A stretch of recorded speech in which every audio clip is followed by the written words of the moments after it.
অবশেষে মানিক মিয়ার বউ মানিক মিয়াকে লাইভের মাধ্যমে এসে তালাক দিল। বর্তমান সময়ে মানিক মিয়া জানিয়েছে তার মাকে সহ্য করতে না পেরে তার বউ চলে গেছে, কিন্তু ঘটনা একেবারেই সত্যি নয়। মানিক মিয়ার বউ এবার মুখ খুলেছে। তার বউ জানিয়েছে যে এখন আমি মুখ খুলতে বাধ্য হলাম। বর্তমানে মানিক মিয়ার বউ 15 দিন যাবৎ মানিক মিয়ার সাথে কোনো ধরনের যোগাযোগ বা সম্পর্ক নেই বলে জানিয়েছে। এমনকি মানিক মিয়ার মেয়েকেও রেখে এসেছে তার কাছে।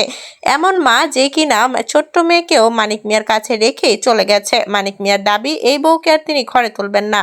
বর্তমান সময়ে মানিক মিয়ার এই কথা শুনে মানিক মিয়ার নতুন বউ তাকে লাইভের মাধ্যমে এসে তালাক দিল এবং মানিক মিয়া হেলিকপ্টার দিয়ে বিয়ে করা সেই বউকেও তালাক দিতে বাধ্য হবে।